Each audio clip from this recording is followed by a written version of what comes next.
محبوب خدا چٹائی کے اوپر آرام کر رہے ہیں، حضور کے جسم کے اوپر قمیض مبارک بھی نہیں ہے۔ جب محبوب خدا اٹھے نا تو جو چٹائی کے نشان تھے وہ حضور کے جسد اثر کے اوپر واضح نظر آ رہے تھے۔ حضور کے صحابہ نے وہ نشان دیکھے نا تو حضور کے صحابہ کی آنکھوں سے زاروں قطار آنسو بہنے لگے۔ اللہ کے محبوب کی زندگی کیسی تھی؟ ایک چٹائی تھی، ایک کھجور کی چھال کا تکیہ تھا جو حضور اپنے سر انور کے نیچے رکھتے تھے، ایک کمبل تھا جو سردیوں میں حضور نیچے بھی لیتے تھے اوپر بھی اوڑھ لیتے تھے، اور گرمیوں میں اسے ڈبل کر کے حضور رات بسر کرتے تھے۔ تو سہیل نے اسی مجمع کے اندر اپنے بیٹے کو زور زور سے تھپڑ لگانا شروع کر دیا۔ وہ تھپڑ مار رہا تھا، ابو جندل زاروں قطار رو رہے تھے، حضور کے صحابہ کی آنکھوں میں آنسو تھے، حضور کا دل مغموم تھا، حضور پریشان تھے، رنجیدہ دل تھا، لیکن حضور کچھ کہہ نہیں سکتے تھے۔ کس طرح ابو جندل حضور کی مجلس سے واپس گیا ہوگا؟ کوئی عاشق حضور کی بارگاہ میں جائے اور پھر اسے واپس موڑ دیا جائے، کتنی تکلیف دہ یہ مرحلہ ہوتا ہے۔ ان اللہ و ملائکتہ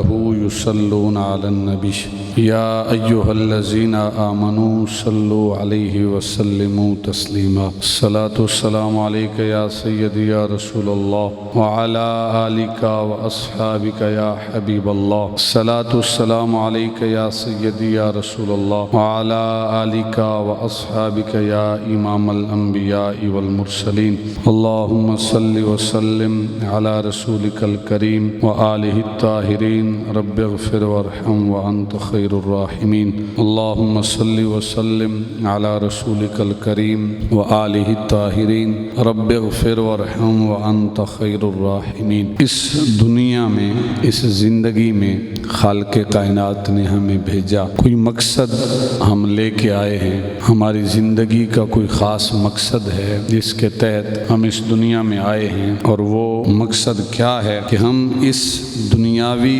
زندگی کے ذریعے اپنی آخرت بنائیں، جنت کمائیں اس زندگی کے بل بوتے پر۔ لیکن آج کا جو انسان ہے وہ اسی زندگی میں جنت بنانا چاہتا ہے، میرا گھر اچھا ہو، میرا مکان اچھا ہو، خواہشات ایسی ہیں کہ انسان اسی زندگی میں جنت بنانا چاہتا ہے، جبکہ اس دنیا کی جو نعمتیں ہیں وہ عارضی ہیں، ایک نہ ایک دن ختم ہونے والی ہیں۔ حقیقی زندگی آخرت کی ہے۔ جبریل امین تشریف لائے محبوب خدا کی بارگاہ میں اور عرض کرتے ہیں کہ اے اللہ کے پیارے محبوب، عش ما شئت فإنک میت، جتنا چاہیں آپ زندگی گزاریں، ایک دن وہ بھی آئے گا جب اس دنیا سے، اس زندگی سے جانا ہے، موت کا جام پینا ہے۔ پھر ارشاد فرمایا، یہ حدیث مبارکہ جامع الحدیث کے اندر ہے، وَأَحْبِبْ مَنْ شِئْتَ فَإِنَّكَ مُفَارِقَةٌ، کہ جس سے چاہیں محبت کریں اس زندگی میں، فَإِنَّكَ مُفَارِقَةٌ،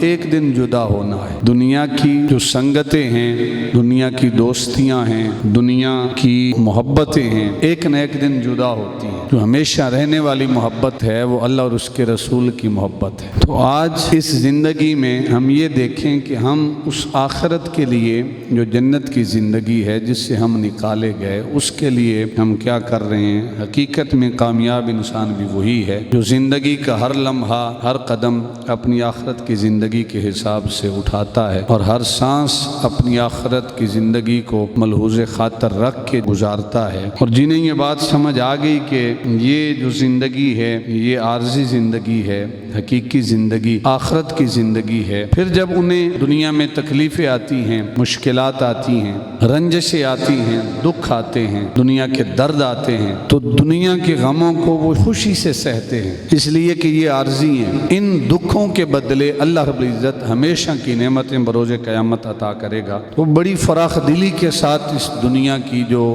مشقتیں ہیں، محنتیں ہیں، تکلیفیں ہیں، آزمائشیں ہیں، وہ انسان ان مشقتوں سے گزرتا ہے۔ جناب سیدنا عمر فاروق رضی اللہ تعالیٰ عنہ، آپ کے متعلق روایات میں آتا ہے کہ جب حضور کے صحابہ آپ کو شربت پیش کیا کرتے تھے، میٹھا پانی پیش کیا کرتے تھے، تو سیدنا عمر فاروق رضی اللہ تعالیٰ عنہ وہ میٹھا پانی لیتے اور اس میٹھے پانی کو پیتے ہوئے آنکھوں سے زاروں قطار آنسو بہنے لگتے تھے۔ اکثر ایسا ہوتا کہ اسی جام کے اندر آپ کے آنسو کے قطرے بھی گر جاتے، اور آنسوؤں سے ملا ہوا پانی سیدنا عمر فاروق رضی اللہ تعالیٰ عنہ نوش فرماتے، اسے پیتے۔ اکثر حضور کے صحابہ عرض کرتے، یا امیر المومنین، آپ کو جب بھی شربت پیش کیا جاتا ہے آپ روتے ہیں، آنکھوں سے آنسو بہاتے ہیں، हुजूर हमें समझ नहीं आई वजह क्या है, इसमें रोने की क्या बात है। जनाब सैयदना उमर फारूक रज़ी अल्लाह ताला अन्हु फरमाते हैं कि मुझे डर है इस बात का कि कहीं ऐसा ना हो कि जो हमारी इबादतें हैं, हमारी रियाजतें हैं, दीन की खातिर हमारी मुशक्क़तें हैं, कहीं उसका बदला हमें दुनिया में ही न दिया जा रहा हो, और कहीं ऐसा ना हो कि क़यामत के दिन ये कहा जाए या उमर अज़हबतुम तय्यिबातिकुम फ़ी हयातिकुम दुनिया वस्तमतातुम बिहा। सूरह अहकाफ की आयत है कि ए उमर, ज़िंदगी में जो तुमने दीन के लिए, जो मुसलमानों के लिए तकलीफ़ें उठाईं, उसका बदला हमने ज़िंदगी में तुम्हें अता कर दिया है। जब मुझे ये आयत याद आती है तो मेरी आंखों से छमछम आंसू बरसते हैं।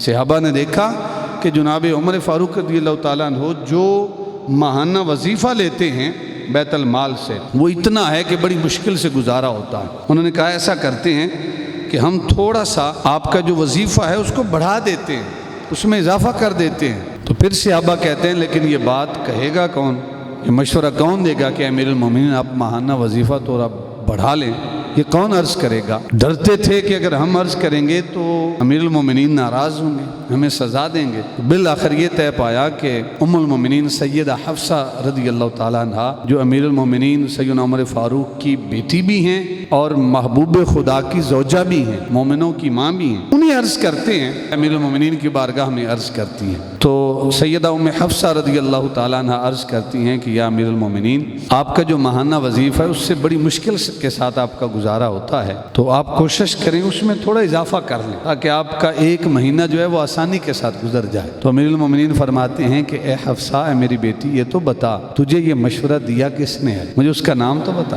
तो सैयदा हफ्सा फरमाती हैं कि उसका नाम तो मैं आपको नहीं बता सकती। कहा अल्लाह की इज़्ज़त की कसम है, अगर तू मुझे उसका नाम बताती जिसने तुझे ये मशवरा दिया है तो मैं उसे कोड़ों के साथ सजा देता। और फिर खुद पूछा, ए हफ्सा, तेरे सामने अल्लाह के महबूब ने सारी जिंदगी गुजारी है, मुझे बता तो सही अल्लाह के महबूब की जिंदगी कैसी थी। तो सैयदा हफ्सा रज़ियल्लाहु ताला अन्हा अर्ज करती है, ए अमीरुल मोमिनीन, अल्लाह के महबूब की जिंदगी कैसी थी। एक चटाई थी, एक खजूर की छाल का तकिया था जो हुजूर अपने सर अनवर के नीचे रखते थे, एक कंबल था जो सर्दियों में हुजूर नीचे भी लेते थे ऊपर भी ओढ़ लेते थे, और गर्मियों में उसे डबल करके हुजूर रात बसर करते थे। फरमाया कि हुजूर का खाना कैसा था। कहा कि हुजूर कभी खाते थे कभी नहीं खाते थे, कभी खाना मिलता था कभी नहीं मिलता था, हुजूर शुक्र करते थे, जब मिलता था नहीं मिलता था हुजूर सब्र करते थे। फरमाती हैं एक दिन जो घी की तिलछट होती है जो डब्बे के साथ थोड़ा सा बच जाता है, वो घी थोड़ा सा रोटी के ऊपर लगाया और महबूब खुदा बड़ी खुशी खुशी खा रहे थे, दूसरों को भी खिला रहे थे और अल्लाह का शुक्र अदा कर रहे थे। अमीरुल मोमिनीन पूछते हैं कि ए हफ्सा, ये तो बता कि हुजूर का लिबास कैसा था। कहा कि हुजूर का सादा लिबास था, लिबास में पैबंद लगे होते थे, एक अलग किस्म का लिबास था, उसका खास रंग था जो महबूब खुदा ज़ेब तन करते थे। जब कोई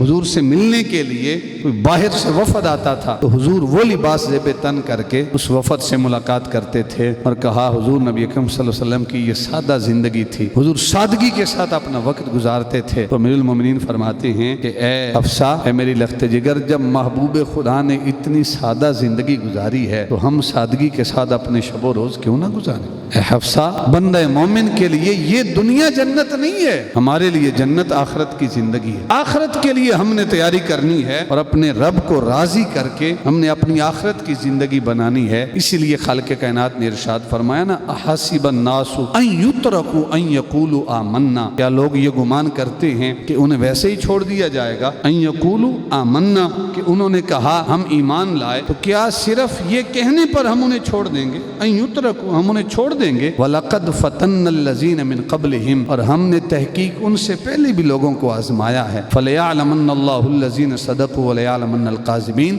और अल्लाह ताला ज़रूर बिज़रूर सच्चों को और झूठों को अलग अलग करके जान लेगा कि कौन सच्चा है और कौन झूठा है। अल्लाह ताला उनको ज़रूर आजमाएगा। जिन्हें दुनिया की नेमतें मैंने थोड़ी कम दी थी, कौन था जो उस पर सब्र करता रहा और मेरा शुक्र अदा करता रहा, और कौन था जो शिकवे करता रहा, जो शिकायतें करता रहा, जिसकी सारी जिंदगी शुक्र में गुजरी है। मैं क़यामत के दिन उसे जन्नत की नेमतें अदा करूंगा, जन्नत की नहरों के अंदर और जन्नत के बागात के अंदर वो चहलकदमी कर रहा होगा। जो अल्लाह के जितने करीब है उसके ऊपर उतनी तकलीफें दुनिया की जिंदगी में गुजरी। जितना जिसका ईमान कामिल है उसके लिए उतनी तकलीफें इस दुनिया की ज़िंदगी में। महबूब खुदा चटाई के ऊपर आराम कर रहे हैं, हुजूर के जिस्म के ऊपर कमीज़ मुबारक भी नहीं है। जब महबूब खुदा उठे ना तो जो चटाई के निशान थे वो हुजूर के जसद अथर के ऊपर वाज़े नज़र आ रहे थे। हुजूर के सहाबा ने वो निशान देखे ना तो हुजूर के सहाबा की आंखों से ज़ारो कतार आंसू बहने लगे और सहाबा अर्ज़ करते हैं, या रसूल अल्लाह कि ये कैसर व किसरा जो खुदा की वहदानियत का भी इनकार करते हैं, आपकी रिसालत का इनकार करते हैं, ये तो ज़िंदगी में ऐशो इशरत के साथ ज़िंदगी गुजारें, ज़िंदगी की जो नेमतें हैं उनसे भरपूर ज़िंदगी गुजारें, और या रसूल अल्लाह आप इन नेमतों से मारूम हैं, आपके आराम करने के लिए इतना बिस्तर भी नहीं है कि आप चटाई की जो निशान है उनसे बच सके। महबूब खुदा लेटे हुए थे तो उठकर बैठ गए और अपने सहाबा को सरकार ने मुखातब किया और फरमाया कि जो हमारे भाई, जो अंबिया, मेरे भाई जो मुझसे पहले गुजरे हैं, उनमें ऐसे भी थे कि जिनको शहीद कर दिया गया, ऐसे भी थे कि जिनको आरी के जरिए चीर कर दो लख्त कर दिया, दो टुकड़े कर दिया। जिंदा इंसान को आरी के ऊपर चीरा जाए कौन बर्दाश्त कर सकता है। फरमाया उनमें ऐसे भी थे कि जिनका जो ये लिबास है, ये जिल्द है, लोहे की कंगियों के जरिए उनकी जिल्द उतारी गई। फरमाया उन अंबिया ने सब्र किया है, जो जितना अल्लाह के करीब है उस पर उतनी ही तकलीफें आई हैं। फरमाया अल्लाह के नबियों ने सब्र किया है तो हम भी सब्र करेंगे। हम रब की रजा पे राजी हैं, वो जिस हाल में रखे हम उस हाल में राजी हैं। इस दुनिया की जो तकलीफें हैं, जो मुसीबतें हैं, यकीन करें उसका बदला अल्लाह रब्बुल इज्जत बरोज़े क़यामत जन्नत की शक्ल में अता करे। तो हमें फिर परेशान होने की क्या ज़रूरत है। इस दुनिया में जितनी तकलीफें आई हैं अल्लाह के नेक बंदों पर आई हैं, और जो जितना ईमान वाला है, जिसका ईमान जितना कामिल है, उस पर उतनी ही ज़्यादा तकलीफें आई हैं। हुजूर नबी अकरम सल्लल्लाहु अलैहि वसल्लम अपने सहाबा के साथ सुलह हुदैबिया का जो मुआहदा था, हुजूर वो रकम फरमा रहे थे, और काफिरों की तरफ से जो शख्स आया था उसका नाम सुहेल था। महबूब खुदा ने पूछा कौन आया है? सहाबा अर्ज करते हैं या रसूलल्लाह सुहेल है काफिरों की तरफ से। महबूब खुदा इरशाद फरमाते हैं सुहेल सहल से है, आसानी से है। सरकार ने इरशाद फरमाया कि अल्लाह मामले को आसान करेगा। तो मामलात तय हुए, साथ शराइत लिखी जा रही है, और शराइत क्या है आप सुने, आपका सर चकरा जाएगा। वो शराइत लिखता है, और क्या शर्त लिखता है? वो कहता है कि अगर कोई काफिर मुसलमान होकर आपके पास आएगा, आप पाबंद होंगे उसे वापस करने, यानी काफिर अगर मुसलमान होकर शहर मदीना में आएगा आप उसे वापस करेंगे, और अगर कोई मुसलमान इस्लाम को छोड़कर काफिर होकर हमारे पास आ जाएगा तो हम उसे वापस नहीं करेंगे। यानी जो शर्त अपने लिए रखी वो मुखालिफ के लिए नहीं है, उसका उलट है।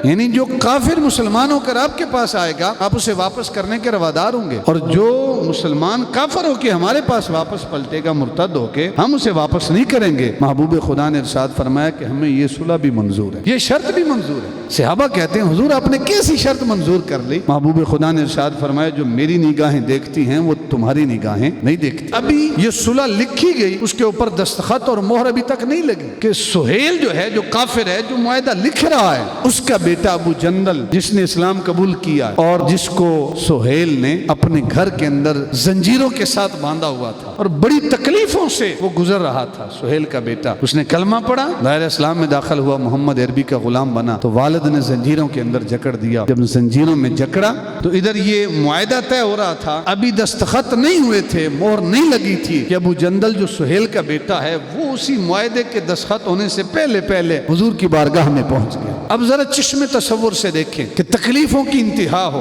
अपना बाप जंजीरों में जकड़ के रखे, इंसान उन मुसीबतों से बच जाए और मुसीबतों से बच के हुजूर की मजलिस में भी पहुंच जाए। और हुजूर की बारगाह में पहुंचे तो सुहेल ने कहा, अबू जंदल के वालिद ने कहा कि क्योंकि हमारा मुआहदा हो गया है लिहाजा आप अबू जंदल को वापस करेंगे, मेरा बेटा है, इसने कलमा पढ़ लिया है, लेकिन ये वापस मेरे साथ जाएगा। जब सुहेल ने कहा ना वापस मेरे साथ जाएगा, हुजूर ने फरमाया कि अभी हमारे दस्तखत और मोहर जो है इस मुआहदे के ऊपर नहीं लगी, अबू जंदल आ गया है तो ये हमारे पास रहेगा। हुजूर उसके दुखों को देख रहे थे, उसने दुखों भरी जिंदगी गुजारी है, कितनी तकलीफों से गुजरा है अबू जंदल, लेकिन सुहेल कहता है कि अगर आप अबू जंदल मेरे बेटे को वापस नहीं करेंगे तो मैं इस मुआहदे के ऊपर दस्तखत नहीं करूंगा, मैं मोहर नहीं लगाऊंगा, मुआहदा नहीं होगा। जब महबूब खुदा ने देखा कि मुआहदा नहीं हो रहा तो अल्लाह के महबूब ने कहा ठीक है हम आपके साथ इस मुआहदे पर भी मोहर लगाते हैं और अबू जंदल को हम वापस करते हैं। जब अबू जंदल को हुजूर ने वापस किया ना तो सुहेल ने उसी मजमे के अंदर अपने बेटे को जोर जोर से थप्पड़ लगाना शुरू कर दिया। वो थप्पड़ मार रहा था, अबू जंदल ज़ारो कतार रो रहे थे, हुजूर के सहाबा की आंखों में आंसू थे, हुजूर का दिल मगमूम था, हुजूर परेशान थे, रंजीता दिल था, लेकिन हुजूर कुछ कह नहीं सकते थे। किस तरह अबू जंदल हुजूर की मजलिस से वापस गया होगा। कोई आशिक हुजूर की बारगाह में जाए और फिर उसे वापस मोड़ दिया जाए, कितनी तकलीफ दे ये मरला होता है। आज हमारे ऊपर थोड़ी तकलीफ आती है, थोड़ी मुसीबत आती है, थोड़ी परेशानी आती है, हम शिकवे करना शुरू कर देते हैं। हम कहते हैं कि इस्लाम को तो बड़ा मुश्किल कर दिया है इन लोगों ने, इस्लाम पे चलना बड़ा मुश्किल कर दिया है। मैं कहता हूँ जरा अबू जंदल का वो मंजर सामने रख के, वो बड़ी मुश्किल से हुजूर की बारगाह में पहुंचा इस्लाम कबूल करके, लेकिन दोबारा हुजूर भेज रहे हैं और साथ हुजूर दुआ दे रहे हैं, अबू जंदल परेशान नहीं होना,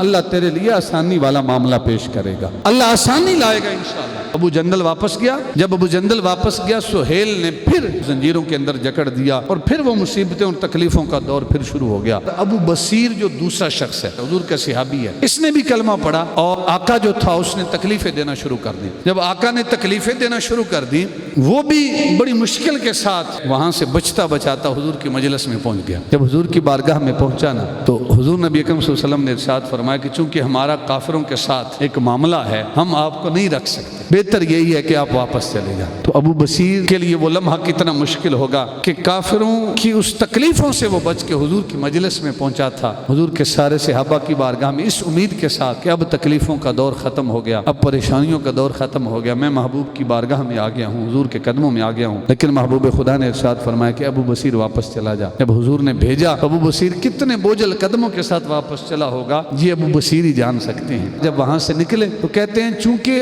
मुआहदा ये है कि हम हुजूर के साथ नहीं रह सकते, तो उन्होंने क्या किया, साहिल समंदर पे चले गए। अबू जंदल को पता चला, उन्होंने वहां पे तबलीग करना शुरू कर दी। कुछ लोग और भी मुसलमान हो गए शहर मक्का में।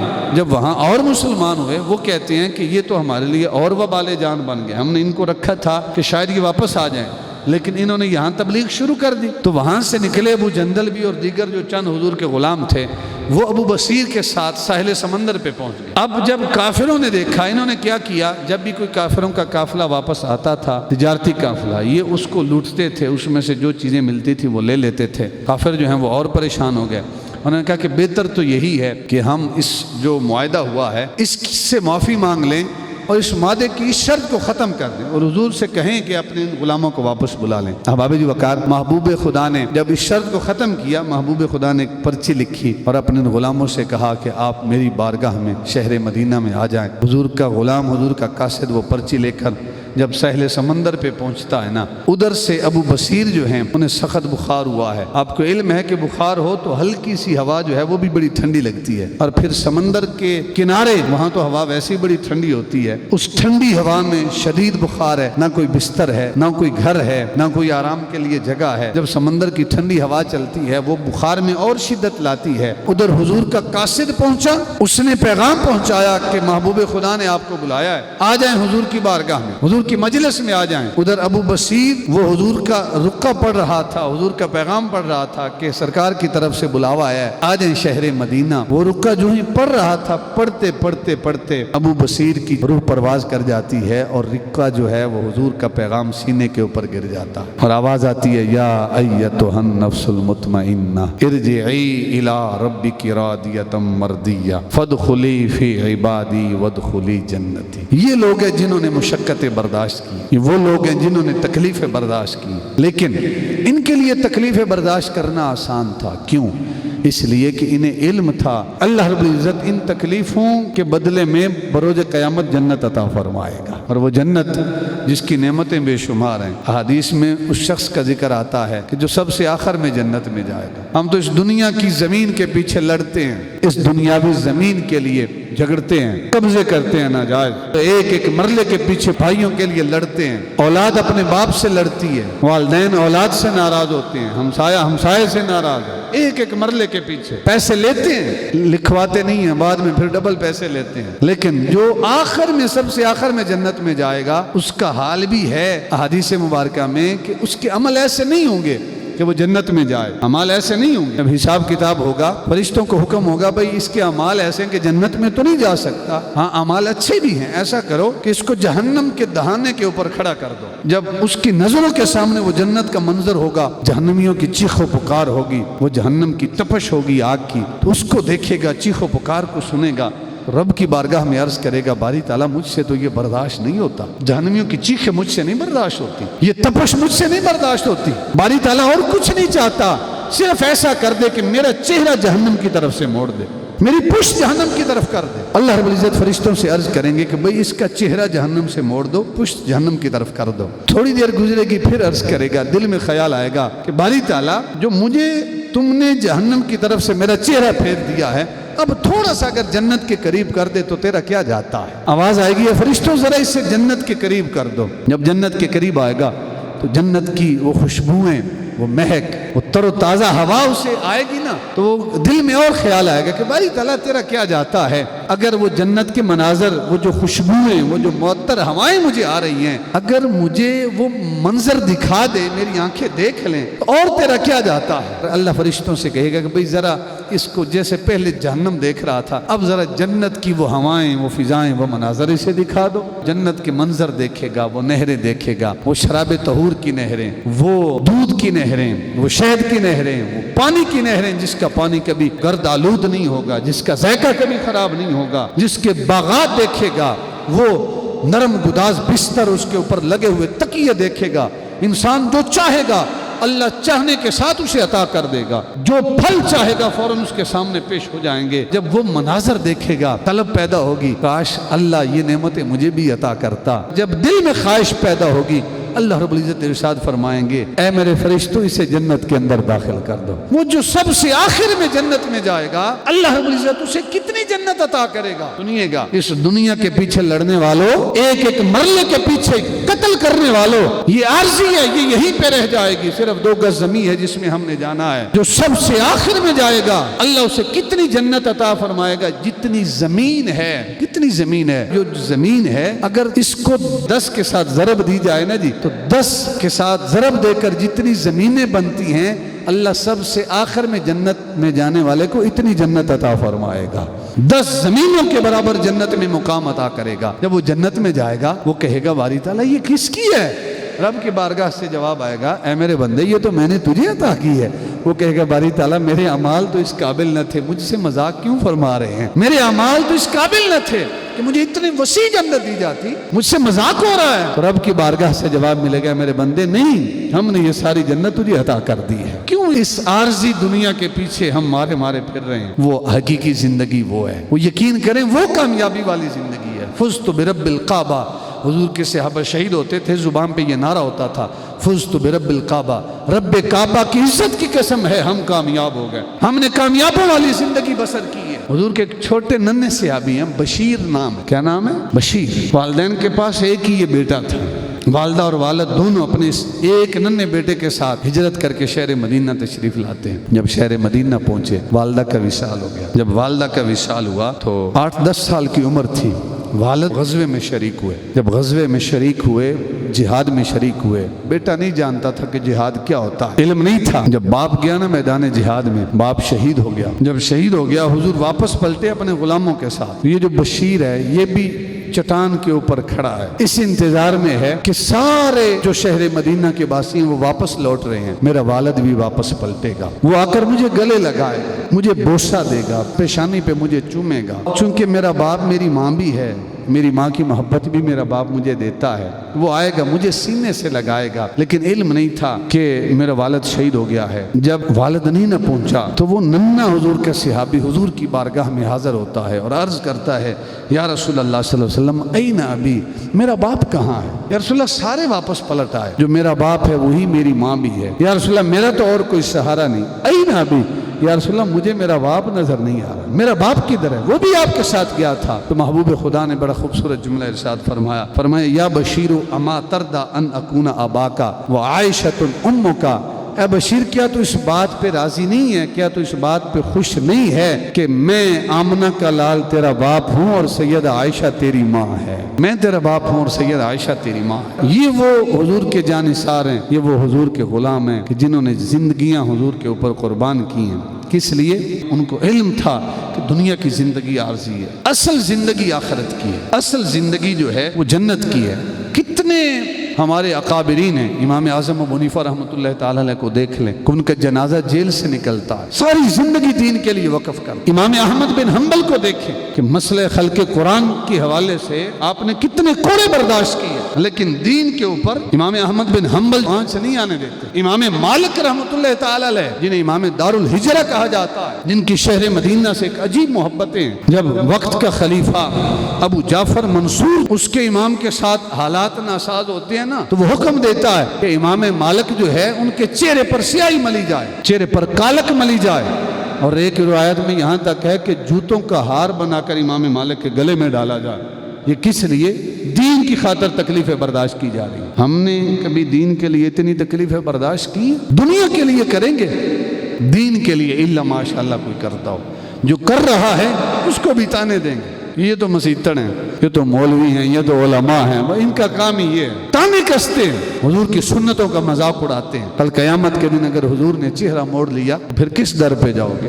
کس بارگاہ سے شفاعت کی بھیک مانگو گے؟ جب جوتیوں کا ہار ڈالا امام مالک رحمۃ اللہ تعالی علیہ کے گلے میں، قربان جائیں امام مالک کی کیفیت کیا ہے، امام دار الہجرہ کی کیفیت کیا ہے؟ وہ امام مالک جو زور سے زمین پہ قدم نہیں رکھتے، جو گلی کے درمیان میں نہیں چلتے، کہیں حضور کے قدموں کے اوپر امام مالک کا قدم نہ آ جائے۔ اتنا ادب ہے شہر مدینہ کا، جب سواری پہ گدھے کے اوپر سوار کیا گیا اور پورا شہر پھرایا گیا تو پریشان نہیں ہے امام مالک، سر جھکا ہوا نہیں ہے، بلکہ امام مالک اعلان کر رہے ہیں، لوگوں جو جانتا ہے کہ میں امام مالک ہوں ان کو تو پتا ہے، جو نہیں جانتے وہ بھی سن لیں کہ میں مالک بن انس ہوں، اور یہ جو میرے چہرے پر سیاہی ملی گئی ہے، یہ جو میرے گلے میں جوتیوں کا توق ڈالا گیا ہے، یہ کس وجہ سے؟ یہ دین اسلام کی خاطر ڈالا گیا ہے، اور جو نہیں مجھے پہچانتے وہ بھی جان لیں کہ میں ہی وقت کا امام مالک رحمۃ اللہ تعالی علیہ۔ یہ وہ لوگ ہیں جنہوں نے تکلیفیں برداشت کی ہیں دین کی خاطر، انہیں علم تھا کہ آج تکلیفیں برداشت کریں گے تو اللہ رب العزت اس کا صلہ بروز قیامت جنت عطا فرمائے گا، اور قیامت کے دن اگر جنت مل جائے تو اس سے بڑا اور سودا کیا ہوگا؟ میں سمجھتا ہوں سب سے بڑی کامیابی یہی ہے کہ اللہ رب العزت بروز قیامت جنت عطا کر دے۔ کوشش کریں جنت کی خاطر ہر قدم اٹھائیں، اللہ تعالیٰ ہمیں جنت کی خاطر ہر قدم اٹھانے کی، ہر سانس اندر لے جانے کی اور اندر سے باہر نکالنے کی توفیق عطا فرمائے۔ وما علینا الا البلاغ المبین۔